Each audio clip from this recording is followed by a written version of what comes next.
So, in my opinion, Sbirt is a primary, secondary, and tertiary prevention and treatment strategy. So let's talk about that. Primary prevention, that was in the old model, right? Try to stop it before it starts. Well, we talk to people all the time who are very low risk. And we just give them some feedback. We say, hey, keep it up, you're doing fine, you know, that kind of thing. Okay? That's a primary prevention kind of activity. We also do secondary prevention activities, which is people are drinking or using, and we assist them in making new behavioral choices that reduce their risk of any kind of psychosocial or healthcare problems, including dependence. And then there's a tertiary. Basically, those are people, we are going to identify people who are dependent. And those people, we can facilitate their entry into a higher level of care that they need. So we're really covering all sorts of territory in a very short period of time. And it's designed, again, to intervene based on patient need and prevent/treat substance use problems at all kinds of levels, not just dependence. So answer me this. Would you concur, and I'm going to use a medical analogy, would you concur that hip replacement is a form of treatment? Right? Yes. Would you also concur that a stitch and a Band-Aid is a form of treatment? Yes. And a well-placed stitch and Band-Aid and probably a tetanus shot can save a life? Right? Yes. Absolutely. We don't always have to do open heart surgery.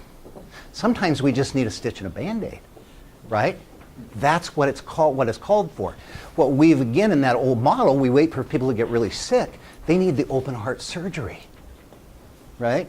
Time, cost, labor intensive. This model says, wait a minute. What if we start to identify people before they get sick and maybe assist them in not becoming sick? So Sbirt provides identification of substance use problems using a public health approach to universal screening. Historically, again, we have not taken a public health approach to substance use. Substance use has sort of been over here by itself. It's hardly even considered behavioral health. It's sort of a whole little world all by itself. So let me ask you this question. We had a pandemic, a flu pandemic a couple years ago, or we were supposed to. What was that called? H1N1. You know that. Why do you know that? 2 years later. Because we addressed it as a public health issue. Okay, the first thing we do, you couldn't turn on the TV without hearing about the pandemic. Then what we started to do very quickly after the flu was coming, what we got was, here's some things you can do to prevent getting the flu. Cover your cough, wash your hands, right? Okay, so we're all doing that. Then we mobilized resources. And we got Bristol Myers Squibb to make all sorts of vaccine, and we decided who should get the vaccine, right? Teachers and healthcare workers, and the old and the young, all that stuff, and made that decision. Did we have a pandemic? No, we didn't. We said there's a potential problem. We're going to take a public health epidemiological approach to this problem, and the problem never really materialized. Well, we've never done that with substance use. It's never been seen as a public health issue. It's always seen as a criminal justice issue, right? Or some kind of low moral standing issue, right? Or those crazy kids, who knows, social issue, right? It's always seen as something else, but it's never seen as a public health issue. But significantly more people are impacted on a daily basis by substance use, who are not dependent, than anybody who got H1N1. But you guys know H1N1. Every time I ask that question, everybody knows. But let me ask you this. Can you, Ben, define moderate drinking? Moderate drinking? Yeah. It's rather subjective, no? It's rather subjective, yes. Okay? Absolutely. If when we listen to the beer commercials, what do they tell us again?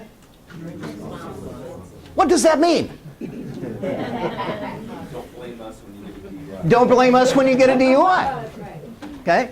Yeah. I mean, seriously, what does drink responsibly mean? Well, it would be interpreted subjectively. Everybody would interpret it different, right? Same if I say, what is a moderate amount of alcohol? Well, if I used to drink a fifth a day, now I just drink a pint. Pretty moderate, right?